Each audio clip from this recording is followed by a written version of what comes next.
Hello, dear friends. Namaskar. Welcome to day 6.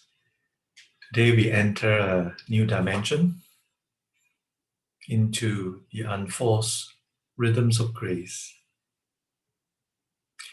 So today we will explore what it's like to flow in the rhythms of grace, drawing on all that we have learned about attentiveness, in the way of mindfulness, in the way of letting go and letting be, and now flowing in the rhythms of grace. So when we are attentive, when we are able to be open to this moment, unstucking ourselves and letting be, something radically new emerges. A dynamic, powerful, blissful encounter with reality unlike anything else. Because when the mind and the heart open, still, clear and awake, and the mind and heart is in that kind of condition, that kind of quality, we are far more able to see clearly, to penetrate into the reality of our experience. And when that happens, we touch something that is, if you like, transcendent. Transcendent to our day-to-day so-called normal busyness, distraction, reactivity, suffering, pain, and despair. We can't get to see that a lot of the things we take for granted as real, as solid, as intrinsically existing, do not exist in the way that they appear, but rather we get to see how everything arises and passes away in a flow of ungraspable events. Things are not what they seem. Everything is just changing, coming and going. There's a rhythm to life, a rhythm to our breathing, a rhythm to our thinking, a rhythm to our emotions, a rhythm to our bodily sensations. Everything has a wave-like quality of coming and going. There are different words for this reality that we see. A word that I like from the Pali language is anicca. Anicca, usually translated as impermanence, momentariness, momentary disintegration. All of which suggests a fluidity to experience. Now, when we allow our natural being to emerge, letting go of our barrage of thoughts and feelings, unstuck from our judgments, anxieties, and distractions, we can shine more fully, more brightly as human beings rather than human doings. Our society has sold us the myth of constant doing, constant busyness, in order to become somebody valuable. We are told that mere busyness is a virtue. People keep asking you, are you busy? Oh, busy, good. We are sold into this idea, uncritically accepting the idea that mere busyness is a virtue. Our achievements are all that matter, and achievements make us who we are. The whole idea of merit, whether it's merit of academic merit, professional merit, or spiritual merit, makes no difference. The underlying assumption is your achievements make you who you are, and without them, you are nothing. And that's where the problem lies, because that's a fallacy. We are as we are. Our aware being is who we are. Our worth and our dignity does not depend on our busyness or our achievement. Our worth and dignity is a given. It's a given. So rather than being bought into or sold into this mist of frenzy, of busyness, in order to become somebody important, let us return and rest in our aware being with the recognition that our worth and dignity is a given. Precisely because we have been sucked into this lie of achievement and constant doing, we, we live fragmentary lives, and our sense of self-worth is fragile and unstable, tossed up and down by the winds of the world, by other people's approval or disapproval, by other people's perceptions of your achievements or lack thereof. But none of these are of ultimate importance in our lives. If we are not able to be alive to our aware being of who we are and be aware of our intrinsic worth, then everything we do, no matter how busy we are, will never make us feel that we are enough. And that's a fact. But instead, if we are able to unlearn this myth and deception of identity through doing, identity through achievement, we return to our identity that is natural, intrinsic, and resting in that innermost being of who we are, that is already worthy and enough. Because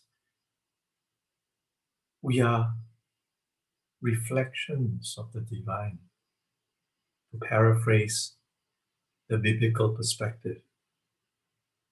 Yes, we make mistakes, we have faults. Yes, all of that's true. But at the same time, originally, primordially, we are already a worthy being, apart from what we do or not do. So resting in our innermost being, our very sense of awareness and aliveness opens us to a more profound dimension of existence. It can open us to uncommon vistas of insight. It takes us beyond this obsession with the material world, the consumer world. We begin to live transcendent lives in this world, but not of this world. Meditation can be seen as a transcendent practice, a practice, a way of being that takes us beyond the shallow and trivial occupations of everyday grind into what underpins and underlies the mundane, and what is indeed beyond the mundane. We touch the transcendent with our bodies, and our consciousness gives us strength, hope, vitality for an extraordinarily ordinary life. Touching the transcendent is not so much an effort of the self, a struggle of the self, but rather an infusion of love and joy and peace and bliss that lubricates our entire being. At the very peak levels of this experience, we dance in the flow of bliss and ecstasy, of joy. And out of this connection, this contact with the transcendent, it's a profound sense of connection and embrace of everyday life and relationships with the wider ecosystem, the natural world as well. We can act in our everyday life out of peace and security, effortlessly flowing and in alignment with the joy that might come from time to time and the shining of the wisdom in our minds. And all of these experiences and insights feel like a gift, It feels gratuitous, like a gift from above, that it's not something that we achieve, we acquire, but something that's given to us when we can open ourselves and be receptive to the transcendent dimension above. We can call this grace because indeed, when we touch the transcendent, when we are touched by the transcendent, we realize that the transcendent is intimately connected to all that we are and all that we do here and now. And we can flow in that rhythm, that natural, or what might perhaps better to say supernaturally natural flow and rhythm of grace. Egocentric obsessions, gone, reduced, or gone. And the heart is as wide as the world, and your deep vision inspires your actions. We follow the rhythms of grace in our activity, no more frenzied hustle, but a graceful cadence of activity that truly matters, is born out of our inner anchoredness in what is real and true, who we really are in the transcendent truth. So grace, there's a lot more that can be said about grace, but this is one aspect of it that we can in some way grapple with and get a recognition of through this process of attentiveness. Ultimately, grace is something that's undeserved, unmerited, and unearned. Freely given, not something that you attain through your merit, your performance, or your effort. And this is exactly what touching the transcendent through meditation feels like. Freedom dawns freely. An eruption of grace in our consciousness.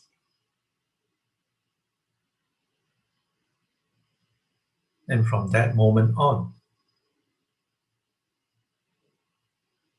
we are then called and beckoned into a life that is in alignment with this transcendent grace, that has its rhythms, its pulsing, its undulations,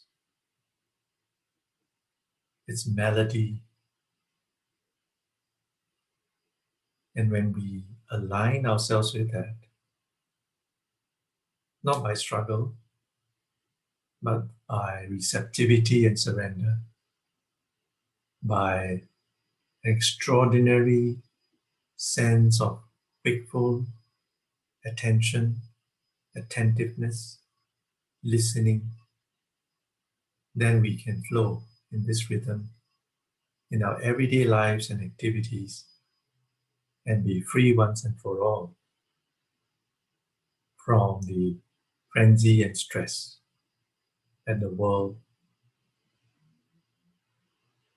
imposes on us. So dear friends, let's sit in meditation now, activating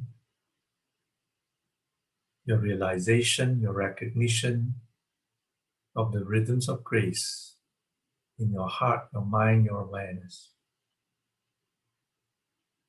Sitting up straight, relaxed, awake, feet flat on the floor, hands on your lap, eyes closed.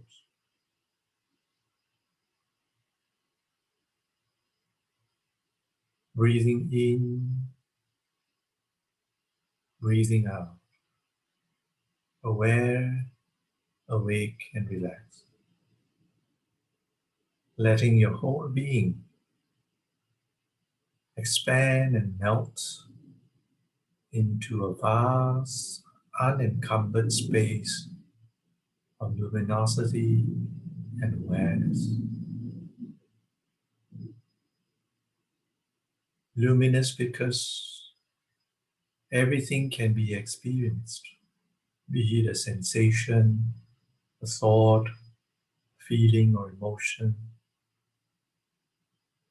a sound, smell, or a taste, or a tactile sensation, whether pleasant or unpleasant or neutral. Everything can be experienced without any obstruction. So we can say that experience is luminous. Experience is such that everything appears within it unimpededly.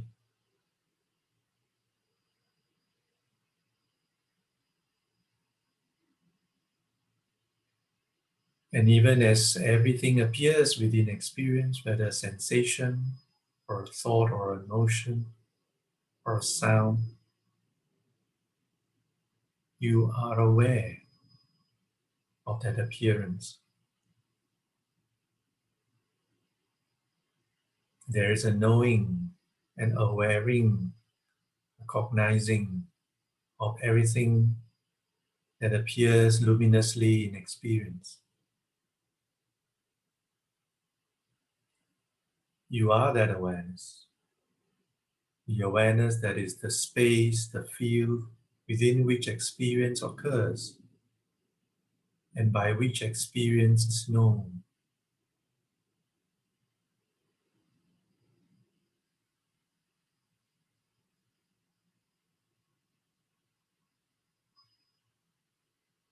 You are completely in touch with the rhythm of the breath, the flowing movement of in-breath and out-breath, which happens naturally, like a gift from above. You don't have to control it. You don't have to manipulate it. It just happens. In tune with the rhythms of your bodily sensations. Sensations come and go. Some sensations are more intense than others. Sensations occur in different locations within the field of your body. You are in touch with the undulations, the flows of these sensations, rising and falling.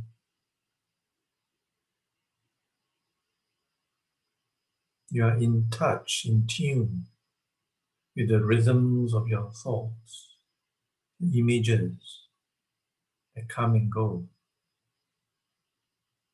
Images of the past, images of the future,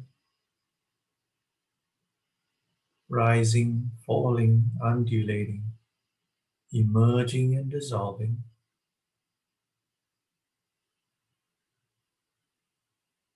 emerging from the sky of awareness, dissolving back into the sky of awareness.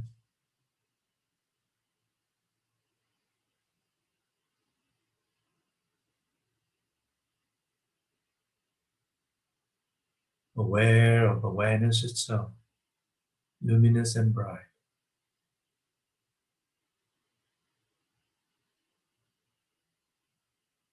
There's nothing solid there to hold on to,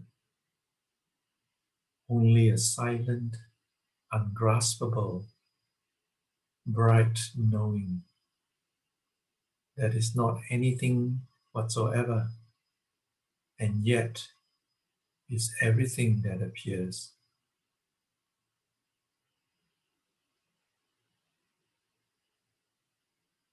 There's a rhythm to this knowing.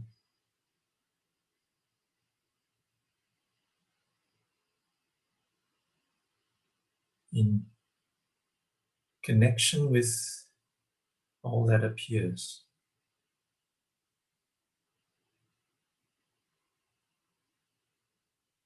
Each moment of appearance is known by awareness. Each moment of dissolution is known by awareness.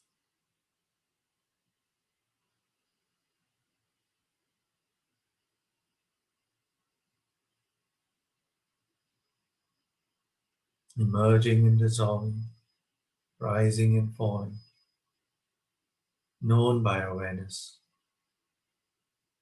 occurring within awareness.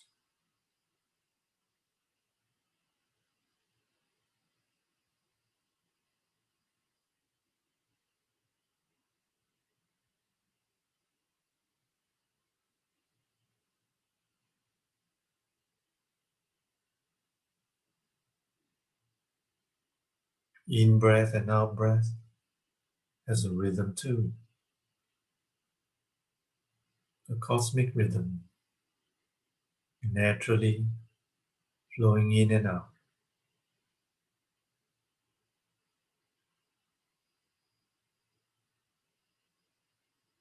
All of these rhythms have no permanent identity, cannot be identified with gender, with ethnicity, with age, with class. They are all simply universal rhythms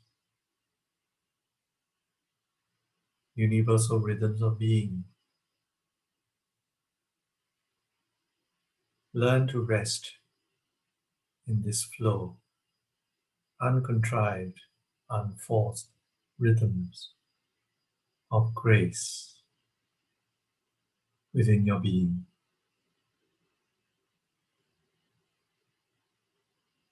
There's nothing to gain, nothing to lose.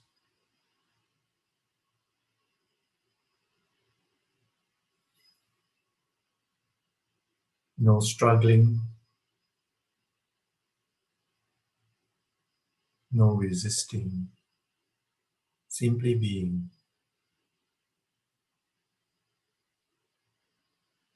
You abide here and now. You are as you are.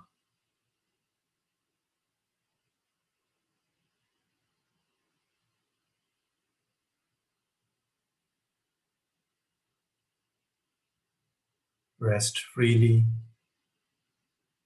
be free.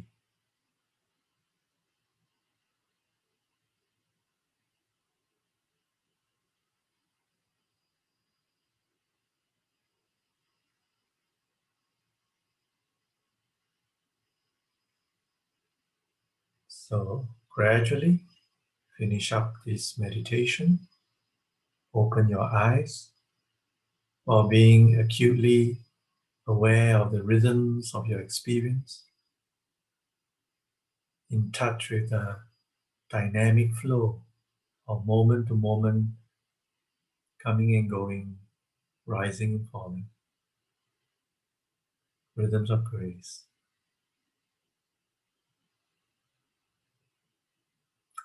Thank you, dear friends. Well done. This is day 6, and tomorrow join me again for our final day of this module on dissolving stress, where we will integrate everything that we have learned and practice once again guided meditation to reinforce and install our learnings into our being. Thank you. Take care. Be well. Namaskar.